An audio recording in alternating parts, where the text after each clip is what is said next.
We'll be getting started here in about 1 minute. So if you're getting food, it'd be a good time to make your way back to your seat.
Hello, welcome to all of you. We have so many wonderful folks here tonight. Thank you so much for joining us. This is the culmination of many months of work by lots of different people, so we are so glad to see that you're here. And welcome to all of you who are joining us on Livestream. We have a couple hundred people joining us on Livestream too, so this is phenomenal, really wonderful. So tonight we're going to hear from award-winning journalist, Seattle Times journalist Lynda Mapes.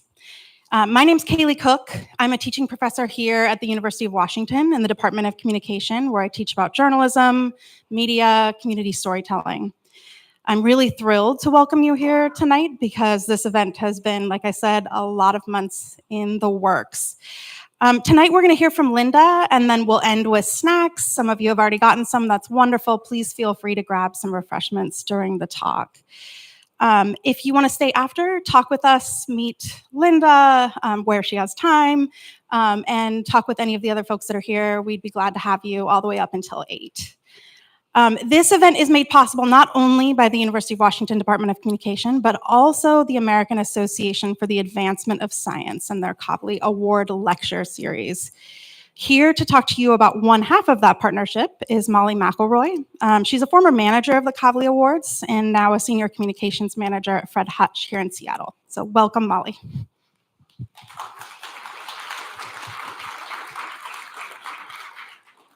Hi there. Thank you for being here. I'm just here on behalf of the American Association for the Advancement of Science and the Kavli Foundation to welcome you here to this lecture award.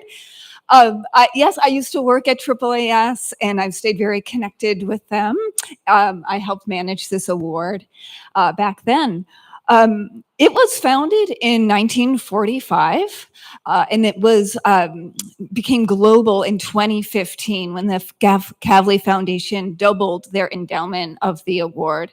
Last year, they had award recipients in Nigeria, Brazil, India, Australia, Austria, and the United Kingdom. In 2017, they started this lecture series. So thank you again for being here, and I'm going to turn it back over. Okay. Thank you, Molly. I'm now thrilled to introduce you to our featured speaker tonight, Lynda Mapes. Lynda has nearly 3 decades of experience. I want to say that again, 3 decades of experience reporting right here in Seattle, where she's worked for the Seattle Times since 1997. She specializes in coverage of the environment, as you'll see tonight. Natural history, Native American tribes. She brings so much experience to this area. She's authored journalism, books, photography. She's been a Knight Fellow in Science Journalism at MIT and a Bullard Fellow at Harvard University. Let's just say she knows what she's talking about, right? But above all, Lynda's a nature lover. someone arrested by the curiosity of the environment and the natural world. My students and I were lucky enough to hear from Lynda yesterday when she visited our community journalism class. She's the kind of journalist that you want young journalists to meet. Kind, strong, knowledgeable, full of the passion that good journalists use to tick. She only told my students to jump over fences onto private property to get a story once, so I think that's a win. She really, truly brings joy to the classroom, to the newspaper, to the news environment. But in that classroom, you can see why Lynda's so good at her job. She can bring out the color of every story she tells. Please join me in welcoming Lynda Mapes to the stage.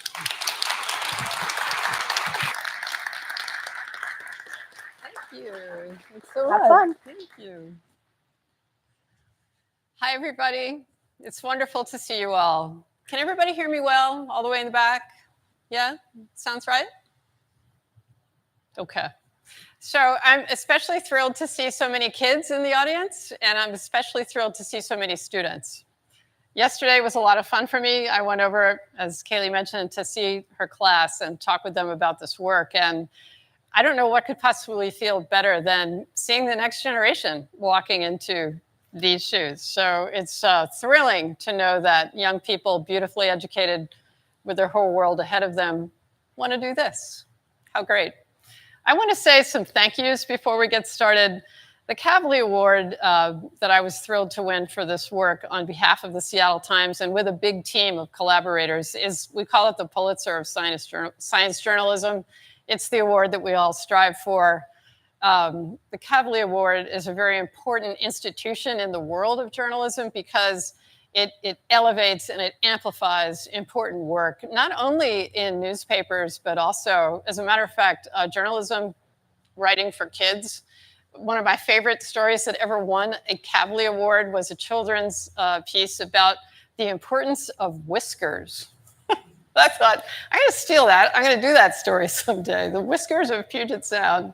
So the Kavli Award is very important, and it gives journalists like myself a star to reach for. And I've won it on behalf of the Seattle Times with a big team of collaborators twice for the Orca story and also for Elwha, A River Reborn, which is another story that's been very important to us here in the Pacific Northwest. I want to say thank you to the Seattle Times. I mean, here it is, a locally owned, family-owned newspaper, still in its 5th generation of local ownership. And, you know, the reason that we have this work to celebrate tonight is because of that newspaper and that publisher and that family. So it's a wonderful place to work. I've been there since 1997, which is remarkable even to me. And the reason for that is because it's fun and we do real work. And we do it on behalf of all of you. It's craft-made local journalism made fresh every day.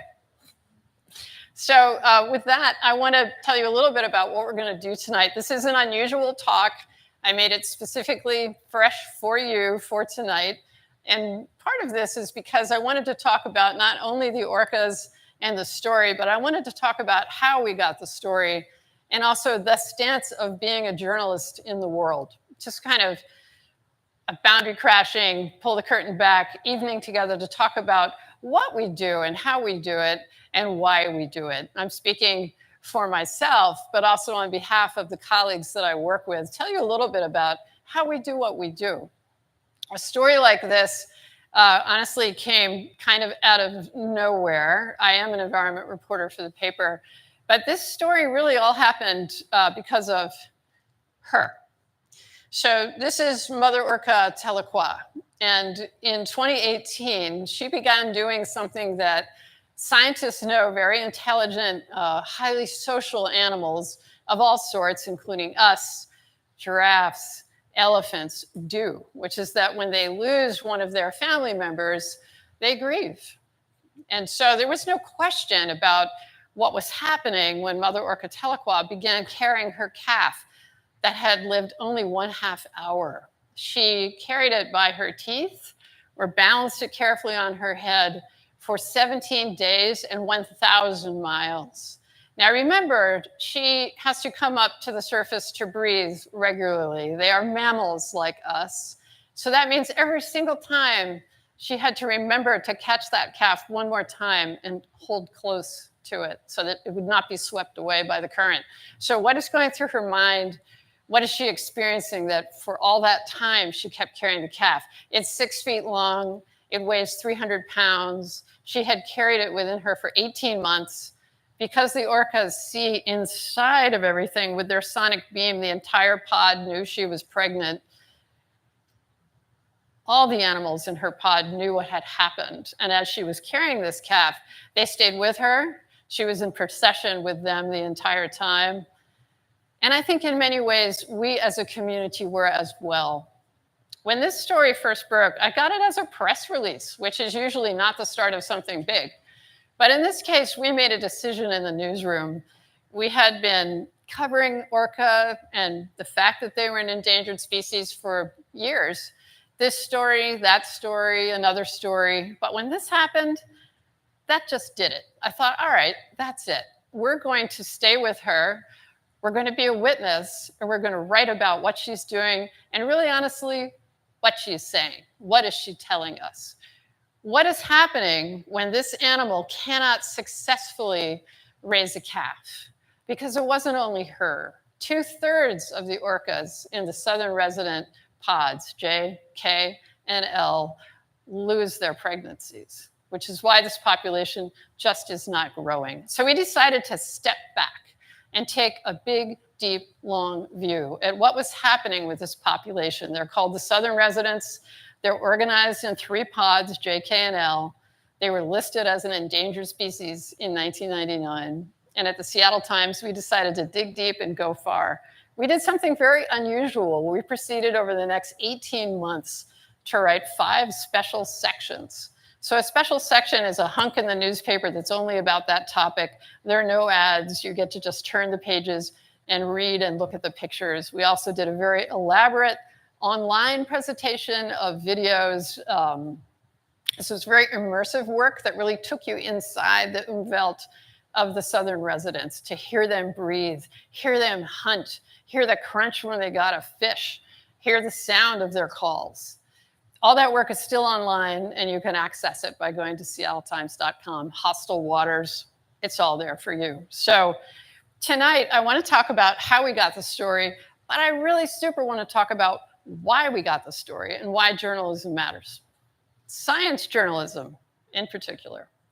So as I mentioned, we get this press release, it comes in the newsroom, and we make a decision to do a big project about it. And we decided that the first thing we really needed to do was teach people about these animals, their natural history, their cultural history. The right way to think about the southern residents is they really are an ancient society. Orcas live in every ocean of the world, every ocean. They've been around as a species for 6 million years. And the southern residents co-evolved with salmon here basically at the time of the glaciers melting back. And so you have an animal that has co-evolved in these waters with its main prey, salmon, for some 10,000 years. And these animals are incredibly intelligent. Their brains, for their body size, are among one of the largest in the animal kingdom. It's not just the size. They're incredibly folded, complicated brains. And the piece of their brain that is especially large, especially compared to us, is the part that's all about relationships. And indeed, that's what the orcas are all about, is family. Someone asked me tonight when we were waiting for the hall to open, where's home for them? They're in the ocean. Home is one another. They travel a vast ocean, always together. The families stick together for life. Think about that on your next long rainy weekend with your family. The kids and the moms stick together for life. The families stay together for life.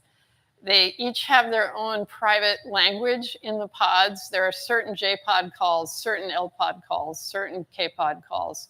And they're passed down intergenerationally. These are not random sounds. They have meaning, and they belong to these families. It's how they find one another.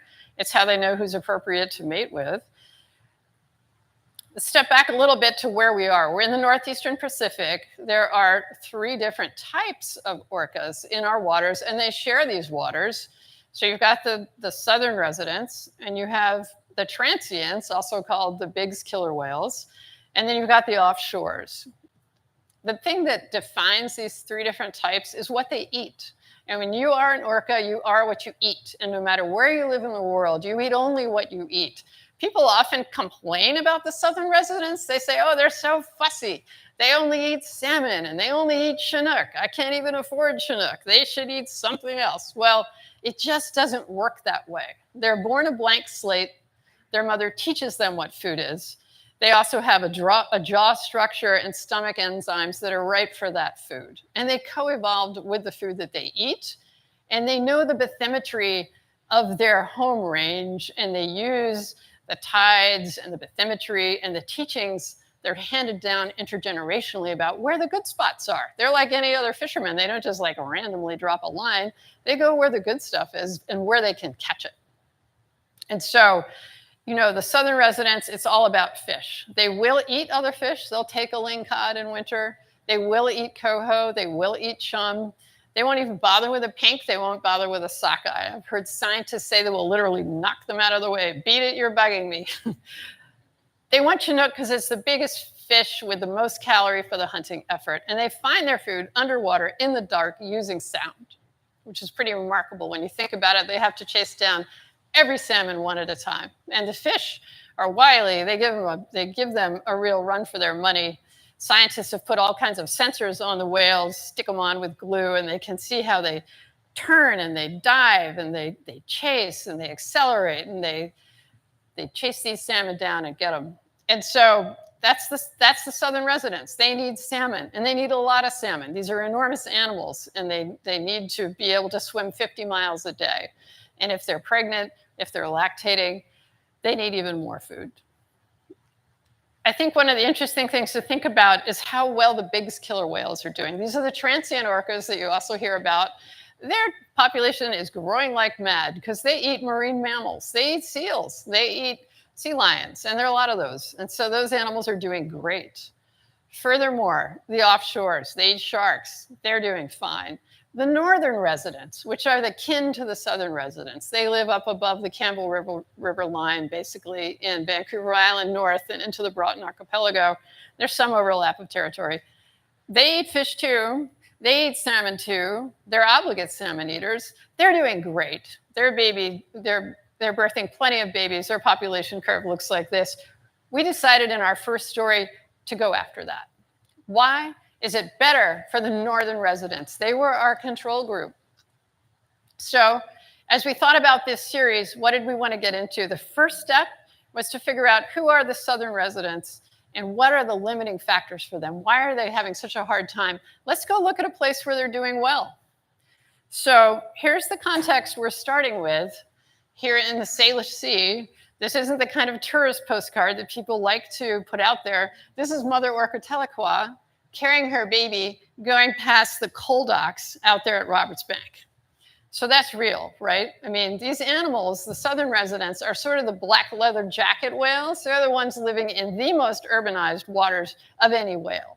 They're stuck with us. So they're living basically from Victoria down to the Golden Gate Bridge.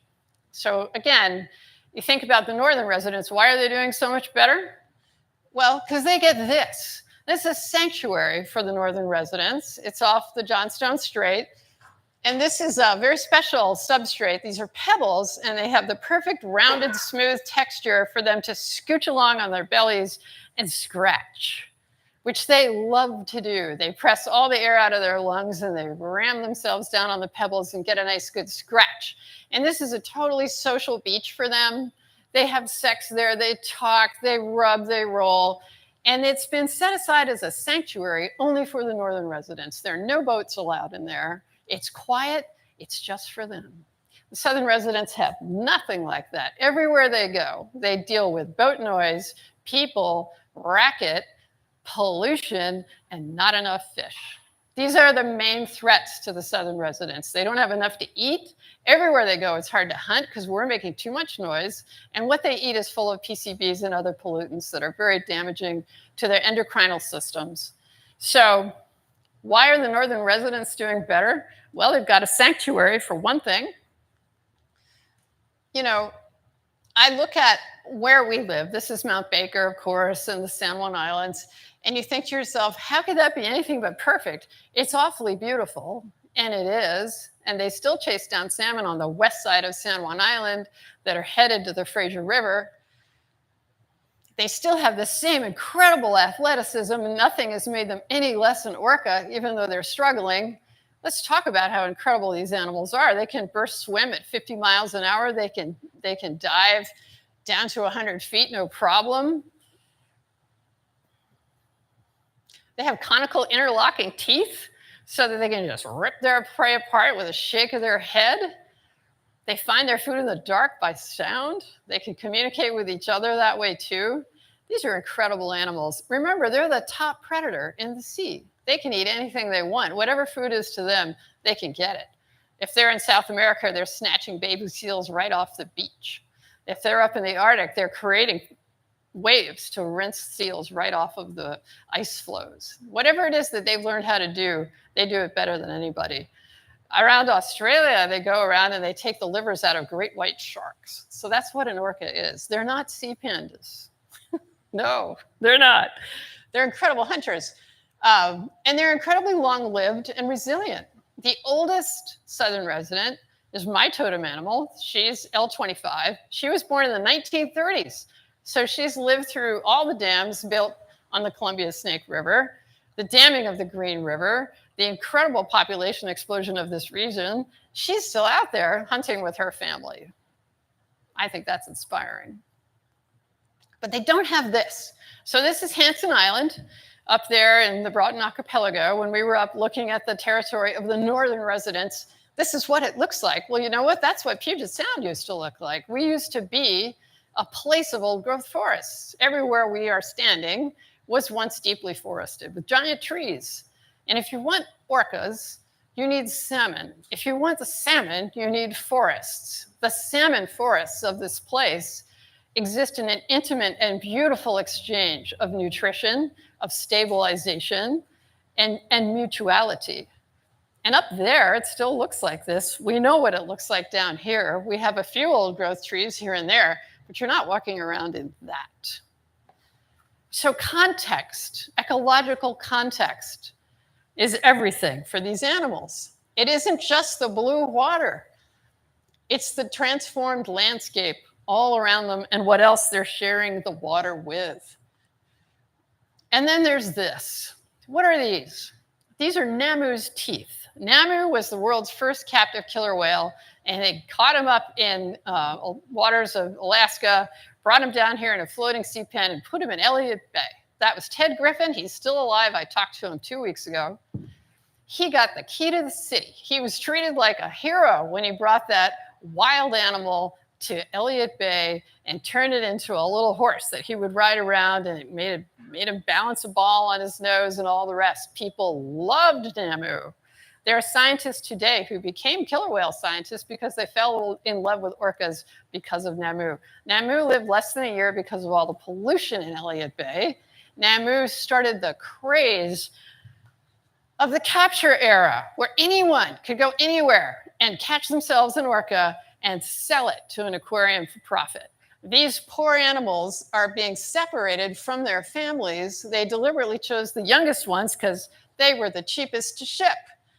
So you would actually go down Western Avenue, Alaska Way, and you would see something like this, a sling lifting one of these orcas out of Ted Griffin's sea pen to put it on a flatbed truck, take it to SeaTac, and send it somewhere else in the world.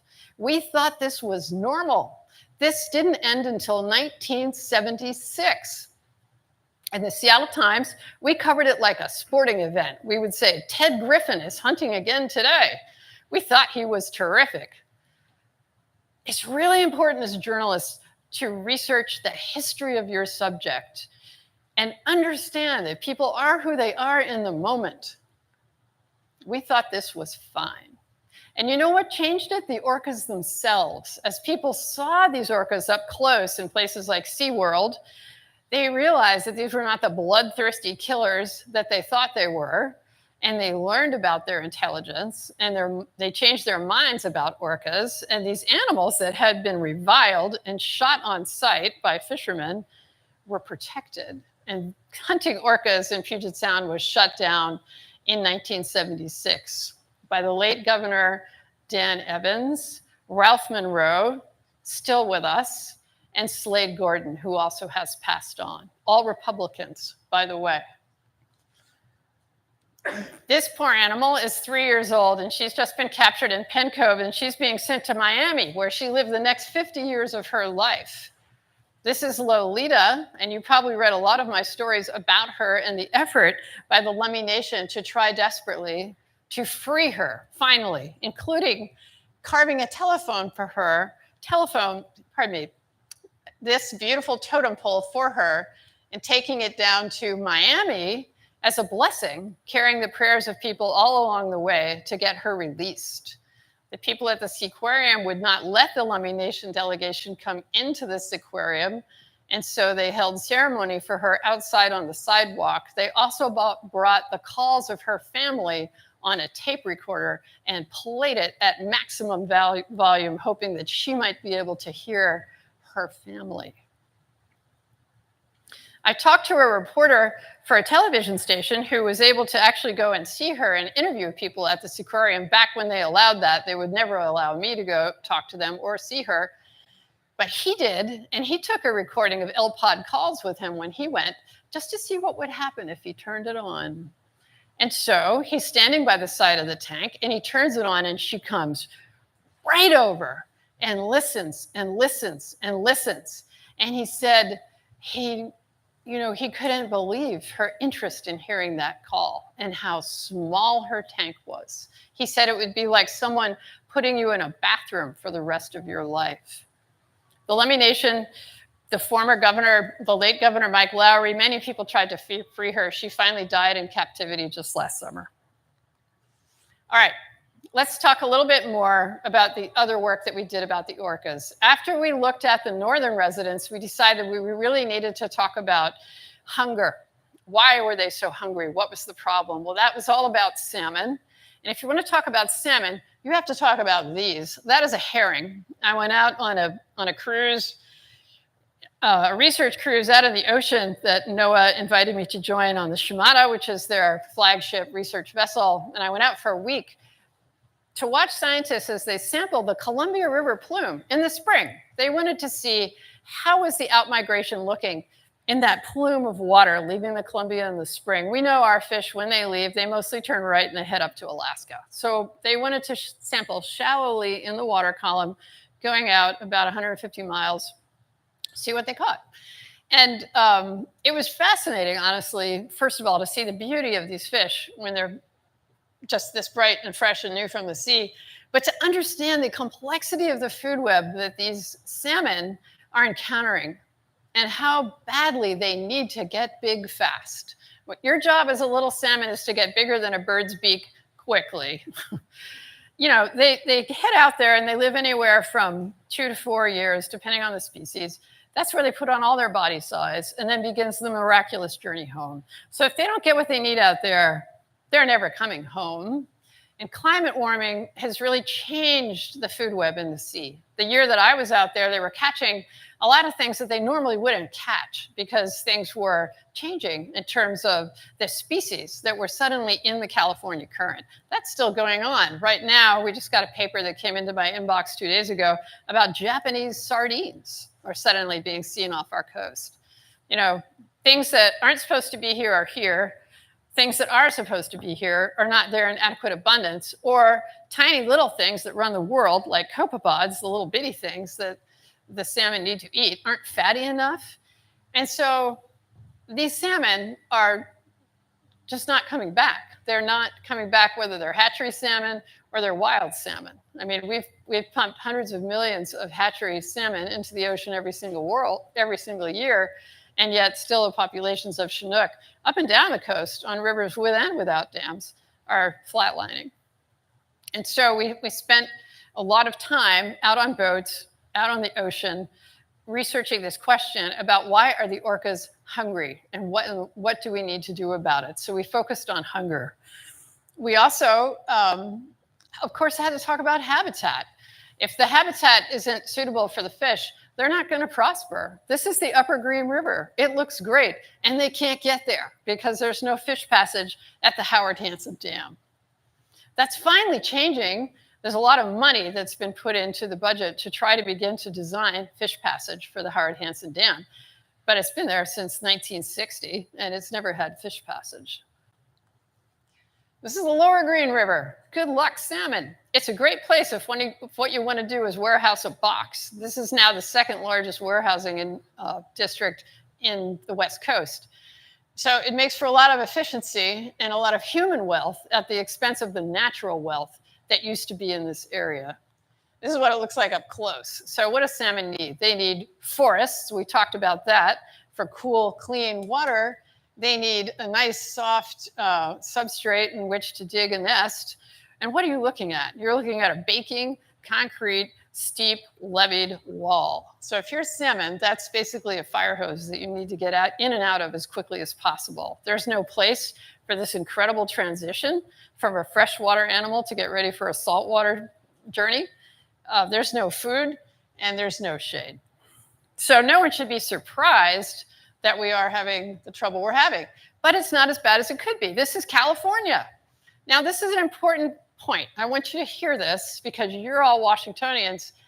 That's not us. It really isn't. I mean, this place is like a model railroad compared to that scale of development.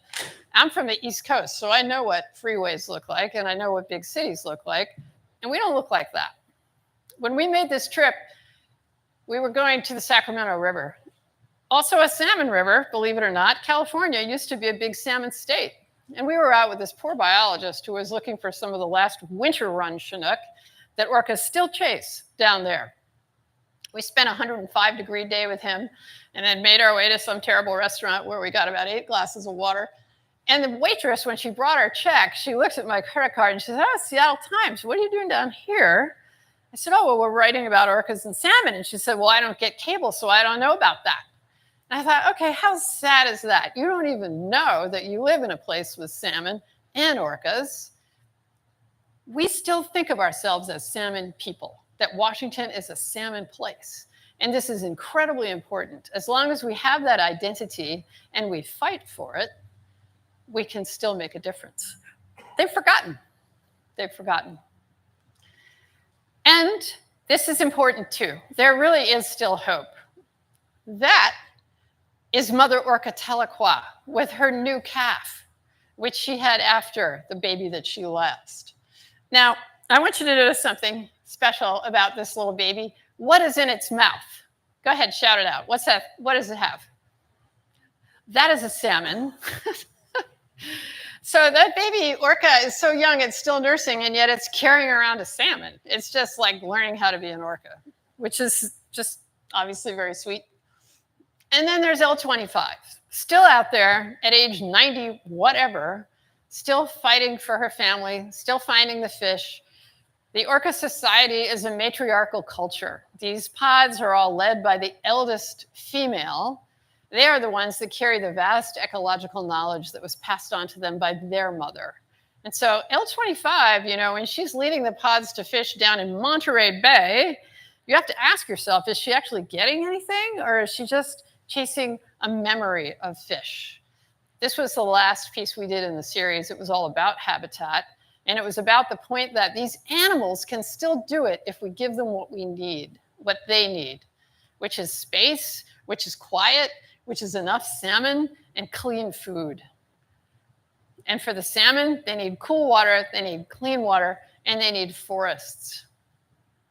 This is not impossible. Nobody's better at this than we are. We have more scientists, more geomorphologists, more engineers than you can shake a stick at. We took out the 2 dams on the Elwha. I was there 2 weeks ago, and the tribe was fishing for the second time on an open river in more than a century, catching coho. It was a beautiful thing to witness. The tribe was also building log jams down in the lower river to accelerate the process of creating complexity in that lower river, and the fish were finding it right away. There were big, gnarly Chinook coming back, chasing each other, leaping, digging, doing all the things they're supposed to do. Big old fish from my hip to my ankle, slabby, muscular, strong, and here.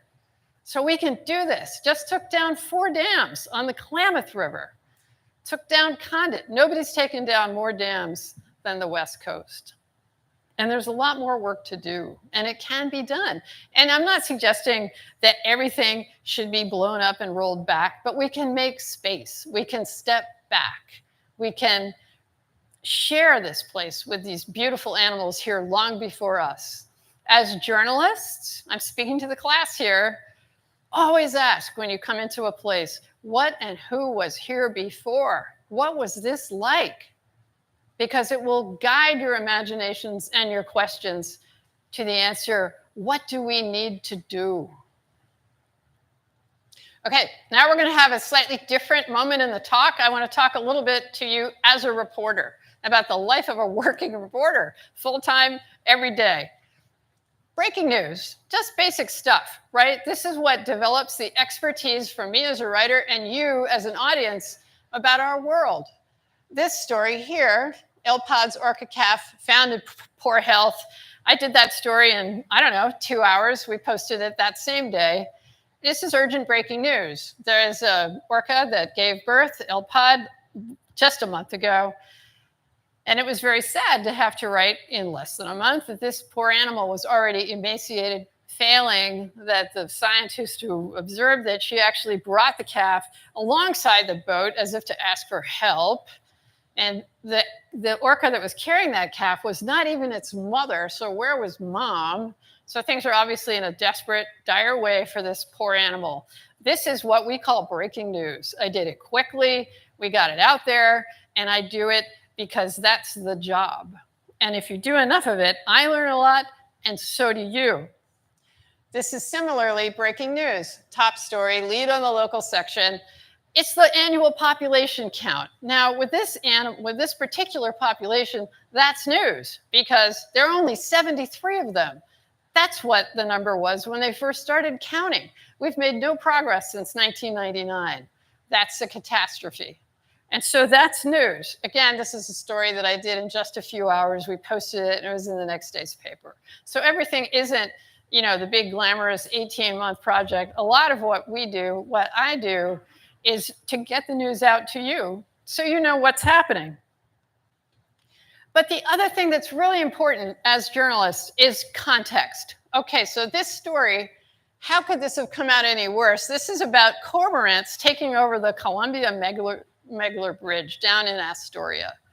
Now, this picture was taken in the winter because that's when I heard about this. If you were to go there in the summer, that thing would be plastered with birds, covered with guano. Cars are hitting the birds. It's a full-on disaster. I'll put it politely for the sake of the kids in the room.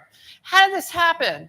It happened because the Corps of Engineers blew up the cormorants' nests down in the lower river because they thought that, they shouldn't be there because they're eating the baby salmon as they're swimming by. And they were warned by the bird experts, well, if you do that, they're just going to go further upriver where the concentration of baby salmon in the river is even higher because you don't have the influence of all the other fish coming in from the sea like you do in the lower river. But they went ahead and they did it anyway. And they also warned them that if you do that, they're going to establish a nesting colony there. And that's exactly what happened. And so now you've got this bridge covered with birds who are eating more fish than ever. And that's why the headline says, how could this have come out any worse? Why did I do that story? I did it because it's the larger context of a highly altered system for human needs that is now resulting in ecological chaos for the salmon, for the birds, and frankly, for us. This is another story about context. Shad now outnumber the native fish of the Columbia River by about 7-1. They're from the East Coast. Shad, all the romance of they fed the troops in the Revolutionary War. Shad are not supposed to be here. Shad have been here. They were first transplanted out here during the gold rush to feed people working. Their numbers were pretty chunking along decade by decade. But you know what happened? With the development of the Columbia River with the dams, we created a perfect system to vector these shad deeper and deeper into the Columbia Basin, and they love warm water. So these fish are triumphing and the changing ecology of the Columbia River that we created with the dams. So again, if you're thinking about environmental topics, think about history, think about transformation, think about ecological context. That's why these stories matter, because they can put the whole picture together of how much we've changed this system. I think it's also really important to remind people of the wonder of this place that we live in.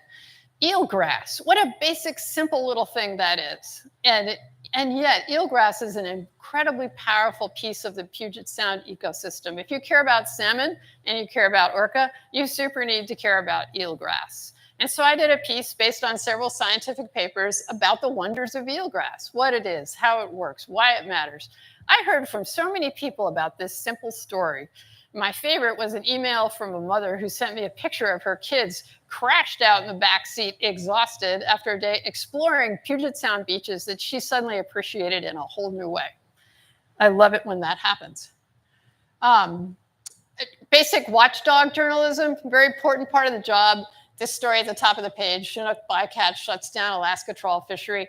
You know, here we are, every fish matters to the orcas, and we're wasting 20,000 of them that get caught by accident in a fishery where they're not even looking for them. It shuts down their fishery, it wastes the fish, and these are the fish the orcas desperately need. So again, this was a daily story, but an important story. And this kind of watchdog journalism is important too. This pile gets built on the shores of Hood Canal. I got a press release about it from EPA, and I thought, you know what? I'm actually going to go out and get mad about this. I'm actually going to put this in the newspaper. I'm not going to just like ignore this press release. Even though the fine wasn't very big, I thought the example is important. So I called up the Skokomish tribe. We got a boat and we went out and we took pictures of this thing. And we talked about the meaning of the sense of entitlement that you would build something like this without even getting a permit. Watchdog journalism. I want to mention the incredible importance of collaborating with experts in this work that we do. Scientists, community NGO experts, tribal leaders, tribal scientists. Never forget the people who have been here all along managing these ecosystems according to their knowledge systems. And the tribal fisheries departments, the tribal leaders in this region, do very sophisticated management of salmon, and the history that we have shared together in this space has very often been contentious, bitter, that culminated with the Bolt decision anniversary, and this is the 50th anniversary of the Bolt decision this year, and I really wanted to do a big piece about how far we've come as a community from our Selma, when we were literally ignoring the treaties and tribal fishers were being beaten on the banks just for exercising their treaty right, to the point today where we exercise co-management of the fisheries. So I went out on tribal boats and did a piece about how far we've come over these 50 years, but also to remind us all that we do share this place with people who have knowledge that we need to know. This is a piece that I'm deeply proud of, probably one of the best things I feel I've ever done at the Seattle Times. This was a special report on the Nez Perce tribe, and it almost didn't happen. I had written so many stories about taking down the Lower Snake River dams, and I felt like that story was so stuck. I really didn't want to do another one. And I got a call from a friend of mine at Lummi Nation, Jay Julius, and he said, you know, you really ought to go see this guy, Shannon Wheeler, the chairman of the Nez Perce tribe, because they've been working on the Lower Snake River dams longer than anybody. And I thought, oh God, not again. And he said, oh, just call him. And so I did. And about 5 seconds into that phone call, I realized what I was dealing with, which was someone with not only a vast intelligence, but a deep commitment and cultural bond to this place and those fish. And I said, I'll tell you what, let us come out and spend time with you, show us your territory, introduce us to your tribal elders. Let us learn why you just won't give up on this, why this is so important to you. And we did a piece that included a double truck map with all of their, double truck is our language for 2 facing pages without ads, full pages, a map of their territory with their place names in their language. which took a lot of collaboration, a ton of fact checking. Why did we do that? We did that because those place names hold vast ecological knowledge. You can call a place a Soton, it means nothing. But if you call it place of eels, it tells you what was there before. And so we put out this report, and I was terribly proud of it, and it created a friendship that endures today. My husband, Doug, and I have gone back to sea Nez Perce territory with Shannon and his family now over the course of 3 summers. It's a big place, and I'm still learning. And I feel very, very lucky for those collaborations, which have hugely enriched my reporting. Finally, what is the stance of being a reporter? Well, go where you need to go. In the case of reporting on the Lower Snake River dams, there was something I wanted to see in the wheat fields above Lower Granite Dam, which you can see in the distance. I wanted to go see the scars on the landscape from these trams that the farmers used to use to get their wheat all the way down to the river to ship it. Well, I knew where they were because a farmer had told me, and I wanted to see them. Go where you need to go. So yeah, it says no trespassing, but I wasn't hurting anything, and I wanted to see it. Go where you need to go. If you're writing about a dam, go see it. Don't take it off the internet. Don't Google it. Go meet the experts and talk to them face to face. Hear them. Feel the dam shake with the power of the river under your feet. Feel the cold spray. Change your point of view if you have to. Go microscopic. Whatever it takes for you to understand your topic. Don't stop until you do. It's a physical feeling. When you get it, you know it. Talk to the experts. This is Jerry Franklin from the University of Washington, one of the world's most eminent forest ecologists, telling me why clear cutting like this done by industry means that'll never be a forest again. It'll basically be a cornfield. Well, there's nobody to hear about forest ecology than Jerry Franklin. And so the job is find the experts, go see them, and talk to them. Ask your questions, get answers, go to the place. Do the thing. Go see the people in person. This is with Shannon Wheeler on the Snake River. This is with Shannon Wheeler on Dworshak Dam, looking at a place that used to be a beautiful free-flowing river and is now a reservoir with a fake lake. People talk about things differently if you go and see them in their home place, and they talk to you differently if you make the effort. Listen. Learn. Always be listening more than you're talking. Be humble. Bring a gift. Say thank you. Give a transcript to the family. You're a guest.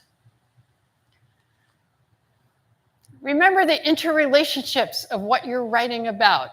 If you want to talk about orcas, you need to talk about salmon, and you need to talk about trees. Let your imagination roll back to what was here before. Think about what we need to invoke as we go forward as a society to make it at least a little bit more that way again. Be place-based. We live in an incredible region. Go get your butt wet and cold and dirty. Go out in the woods. Go out on the fishing boats. Do the things you need to do. If you're writing about an animal, go hear it breathe. Feel the wonder of this place. Let it make your work special and alive, because it carries the specialness and aliveness of the place and the people and the animals that enliven it. Thank you.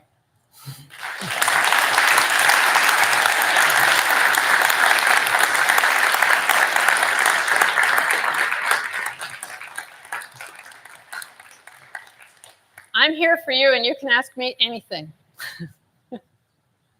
Yes.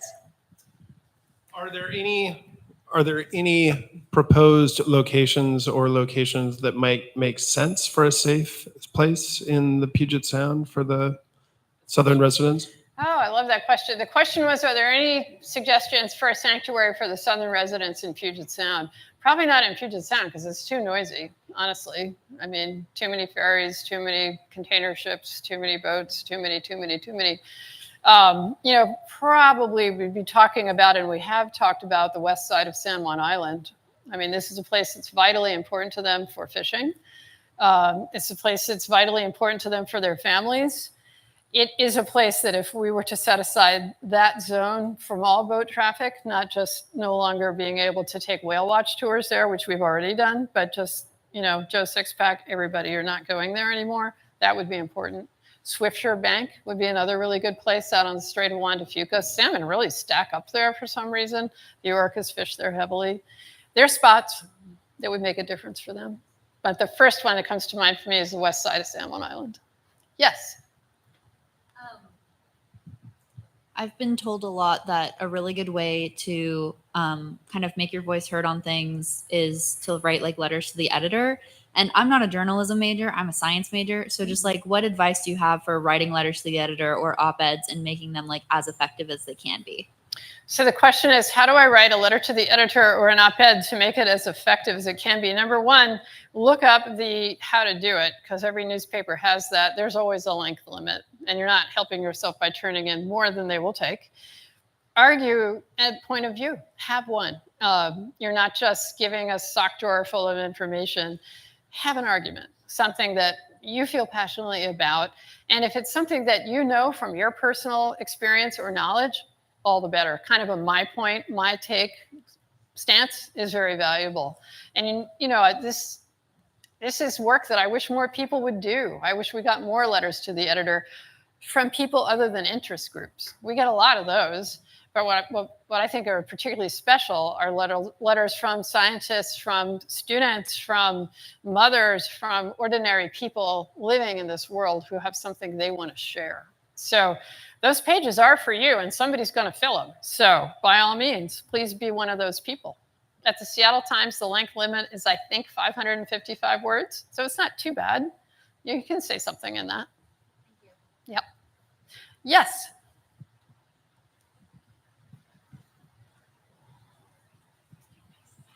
What effect would it have on the ecosystem if the southern orcas went extinct? So the question is, what effect would it have on the ecosystem if the southern resident orcas were to go extinct? It would make a very big difference. They are unique in the world.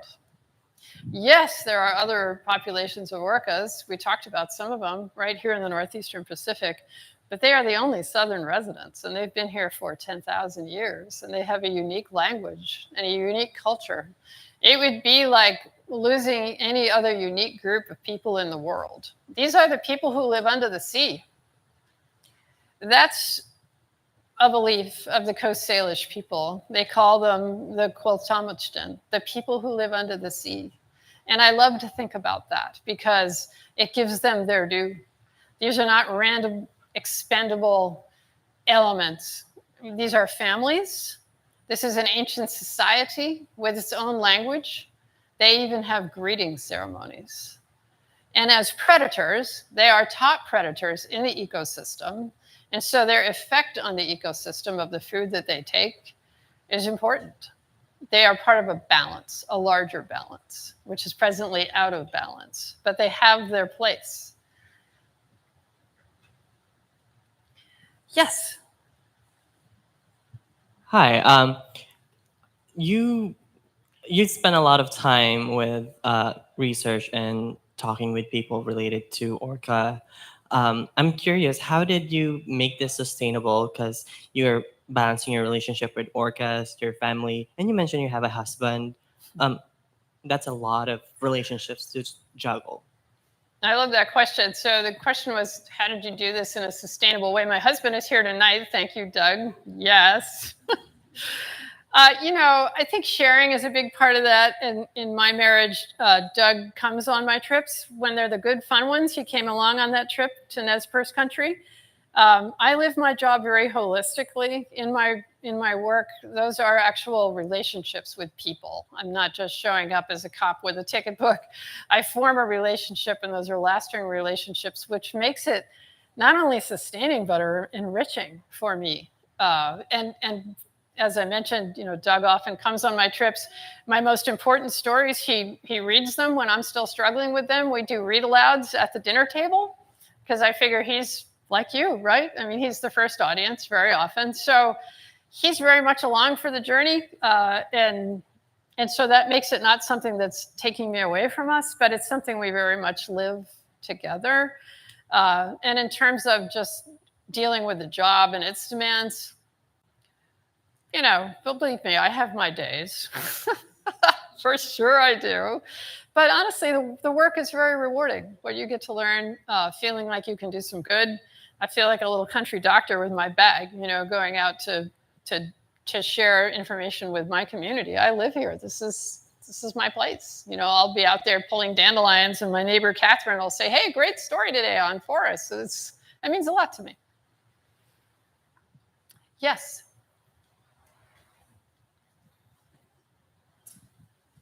I'm seeing how urban the Salish Sea is, especially in the United States section. You talked about those 4 or 5 critical elements that would really help the southern residents if we could make them go beneficial in the other direction.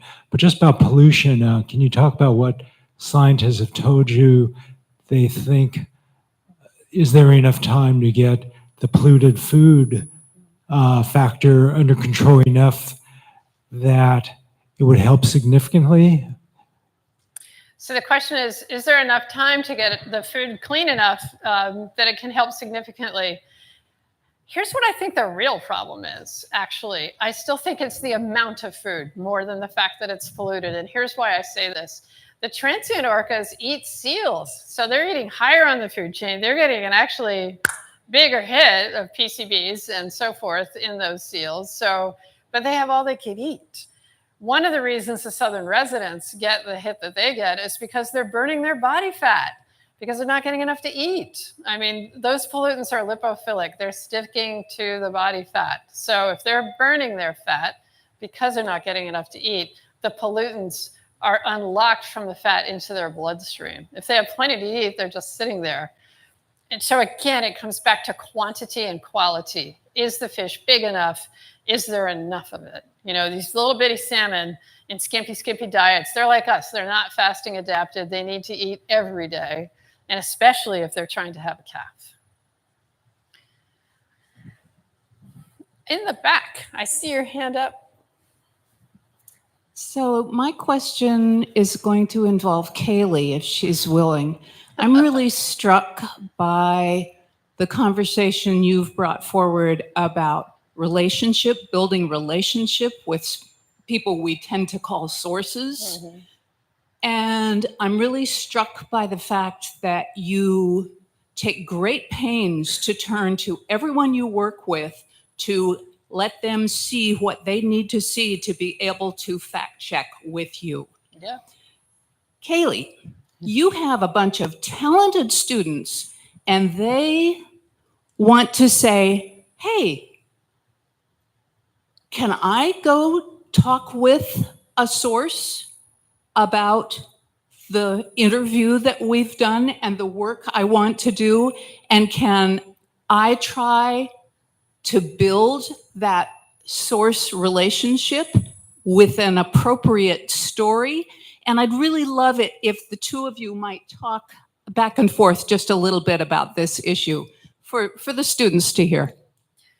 Yeah, well, I mean, I would say for my part, who's going to talk to you if they're not comfortable? You know, what kind of quality interview is that going to be? If they're worried about everything they say and how is this going to be used, and this is going to be a problem for me, and I don't even know if I trust you, and I'm not even sure I want you to be here. I mean, that's just not going to give you very quality information. And I mentioned this to the students yesterday. When I run into a problem with someone who really doesn't want to talk to me, I try to understand what is the problem and what can I do to try to allay their fears. Would it be better if I interviewed them with their family present? Would it be better if I promised them a read back pre-publication so that they know what's coming and could correct my mistakes if I made any?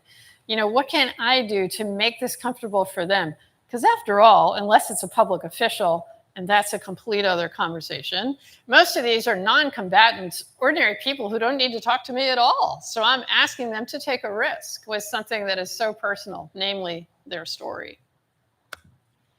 Yeah, I mean, I see at least a dozen students. Yep, see, they're waving back there. See those folks right there? Go ask them after. They'll probably have a lot to tell you because they're living through our news lab right now.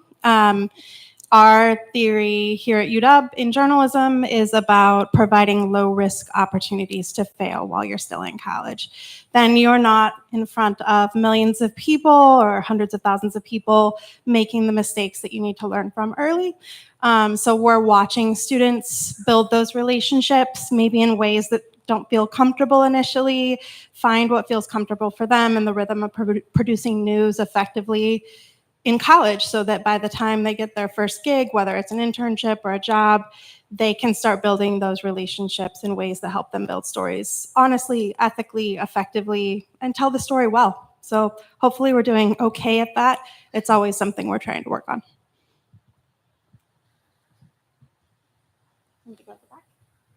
Yes. Thank you. So now from the other perspective, from the perspective of a scientist, so how do we put our science to where science journalists can see it? Because we spend a lot of time collecting data, analyzing data, and then writing publications. Right. And then that's it. Right. So the question is, if you're a scientist and you've got a paper or something you want to share, how do we get it to a journalist? Honestly, it's super simple. You can call me or you can email me. It's not rocket science. The UW actually has an absolutely skookum public affairs team. They're really good at sending out stuff. So is NOAA. I get stuff over the transom constantly from universities and from agencies, and I'm grateful for it. But every now and then, a scientist will just cold call me and say, hey, I've got this thing. I just heard from an anthropologist up in BC with a really cool paper about ancient hazelnut, evidence of ancient raising of hazelnuts up in BC that shows the stewardship of the land by the first people. This idea that they're just hunter-gatherers, no, they were farming. They were doing permaculture. So she cold called me. She just sent me the paper. I think it looks super interesting. I'll probably write about it. So I'm easy to find. I'm super easy to find. And honestly, you could just reach out. I love to hear from people. And if I don't know about it, I can't make a decision about whether or not I'm going to write about it. And so don't be shy. I mean, really, we're here for you. Yeah. Yes. Hi, yes, I'm just thankful to hear all your words tonight. I'm actually working on a documentary about the southern resident orca pods with some of my film mates and some of my teammates, and the focus is on the indigenous perspective and the indigenous narrative. And you kind of mentioned earlier how these are folks who have been living with and working with these populations of whales for generations. Right. My question is, from the various tribes or leaders that you've been able to connect with, what would they like to see, in the sense that what would they like for us to do in the industrial kind of world that we live in, and what do they hope to see, whether it be policy or regulations or even things that we can assist their tribes in doing? Oh, gosh. So the question is, what would some of the native cultures like to see happen with regard to the southern residents? Respect. Understand them as kin and family and treat them that way, as opposed to expendable, in the way, don't matter. And this isn't only an American thing. I mean, Canada just approved the expansion of the Trans Mountain Pipeline, which is going to have 7 times the amount of tanker traffic right through the Salish Sea. They're looking now at expanding the container port up there at Roberts Bank, which is right where orcas hunt. So this is a human thing. This is a Western capitalist human thing. And so what the tribes have said to me, and I'm generalizing here, obviously, but there are several main themes: respect, understand that we live in relationship, and that isn't only about commodification, that it is about the future generations coming after us. It is a profound ask for changing our point of view in who we are and where and how we stand on this earth, to a completely different relationship of respect and kinship. And if you actually think about it that way, I find that actually a very hopeful message, because it says people are not the problem. The behavior is the problem. Well, the behavior can be changed. People have lived on this earth almost everywhere for a very long time. So the idea isn't to go back to a perfect wilderness, but it's very much to change how we live here and how we think about our place. And if you actually did that, that would make a profound difference on anything, whether you're talking about forests or dams or development or pollution or noise. If you think about your place as being a place within a kinship of all beings, that changes a lot.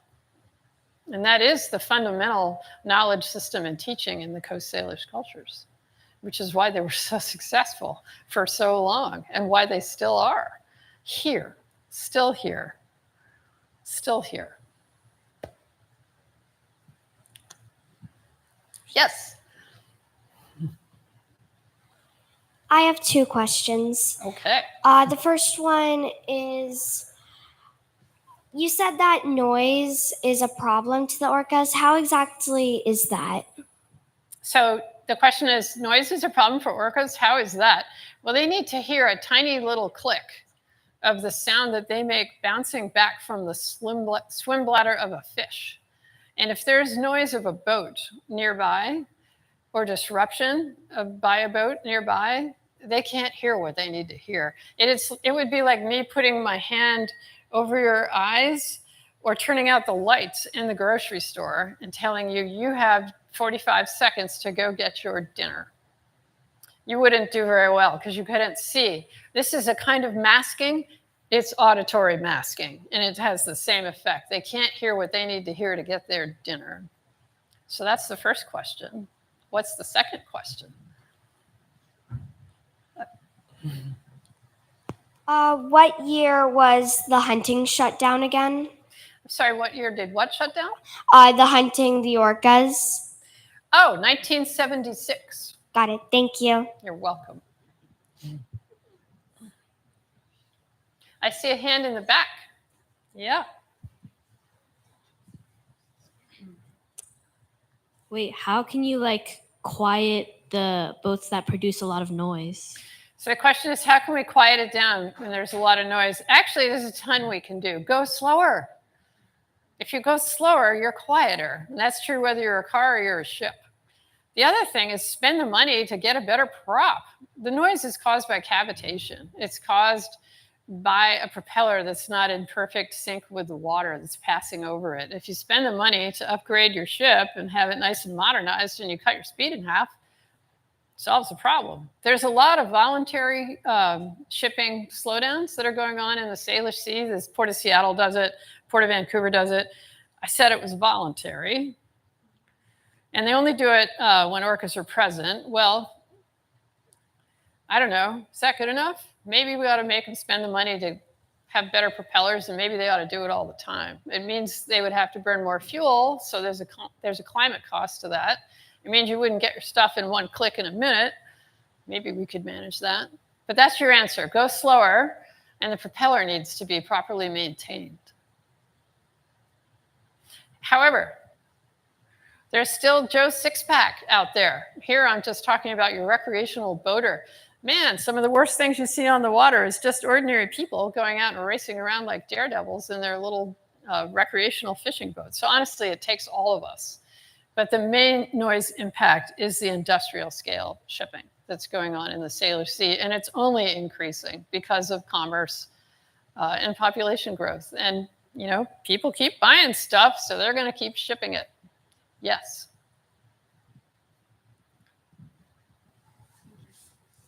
How effective do you think that distance regulations around whales, especially with in January the new whale watching regulation of 1,000 yards is going to be put into effect?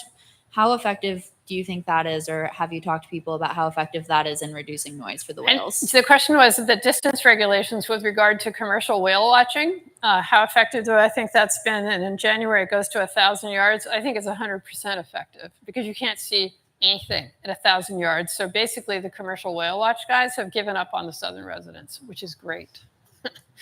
They got plenty of other stuff to watch, and the average person doesn't know the difference between a southern resident and a transient. So I think it's excellent. I think we should have done it a long time ago. There are those who would say that we ought to just shut down all whale watching. I don't know. I think seeing these animals is important. I think it can be changed and even life-changing for people. If it's done with enough protection for the animals, I don't think it's necessarily a bad thing. Don't forget, you can do really wonderful shore-based whale watching too. But I do think the regulations are important, and I know they're making a difference because honestly, most people just won't even bother for that kind of a distance, and I think that's fine. Yes? Does the boat's noise scare like the salmon away from the Does the orcas? boat's noise scare the salmon away?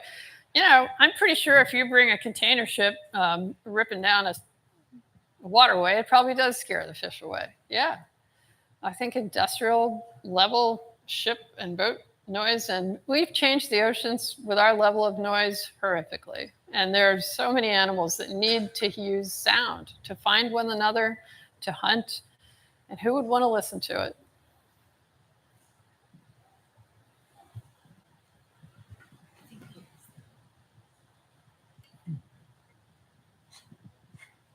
Kind of related to my other question about chemical pollution. You're saying that the expert here at UW Forestry says that if you clear cut, you'll never have a forest there again. That's pretty depressing.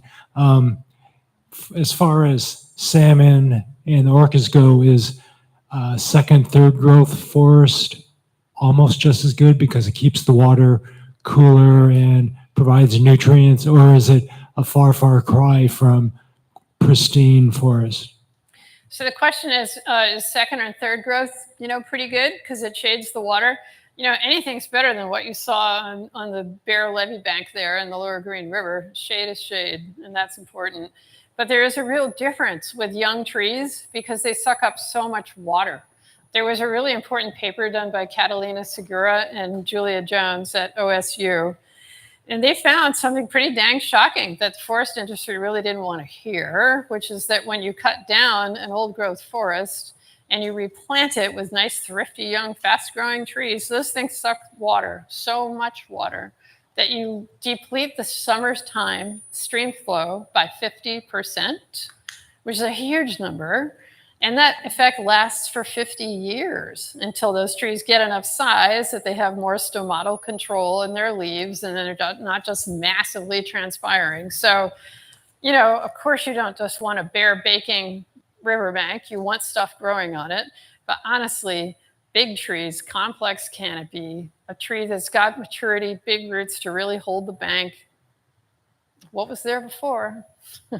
So it's better than nothing, but it's not as good as what was there. And we should let it get bigger and grow on to longer rotation, bigger size, and the tree won't be using as much water. It's a 50-year effect, and it halves the summertime stream flow. Let's take this one last question, and then we'll move to the reception portion if we can. Hello. Mine's about pollution, but my background, I've been photographing the whales since 1992 at Dyes Inlet. And so I've been watching the whales for many years, and mostly in the past 10 years, I've been going to the San Juan Islands and photographing them. Last July, J-Pod was going by Lime Kiln in groups of 2 and 3. It took like over 2 hours for them to go by, but they didn't stop and fish there. So just FYI that they do go by there, but apparently there's no fish for them to fish. And I was hanging out the island last month for L90's little baby L128, and I just missed that by a couple of days. But my question is the salmon out there is polluted and the JK and L pods are eating that? Is the fish safe for us to eat? So yeah, I wonder that one myself. You know, the question was, the salmon has got pollution in it. Is it safe for us to eat? Well, most of the salmon we're eating, frankly, is coming from Alaska, right? That's fact, because the salmon fisheries here are so depleted. So most of the fish that you're seeing and buying in the store is coming from Alaska. A lot of it is also farmed. You know, like anything else, it depends on how much you eat and where it came from. Would I eat salmon from Puget Sound and from the Columbia River? I think about salmon mostly in terms of what else wants to eat it. I kind of hate to take it away from the animals, frankly. We have really great choices for seafood in Puget Sound country. Rockfish. It's sustainable, it's healthy, it's from here, it's clean. You're not taking it out of an orca's mouth, you know, and if you really want a salmon, go sockeye. You know, they're tasty, so you've got better choices, I think. I can't even afford Chinook, so it's not an issue for me, but honestly, most of the fish you're buying here is from Alaska, so I think it's pretty clean. Okay, please join me in thanking Lynda for her time tonight.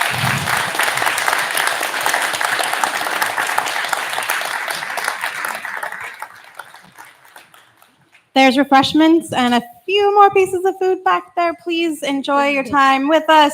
Lynda's here to talk to you if you'd like, and have a great night.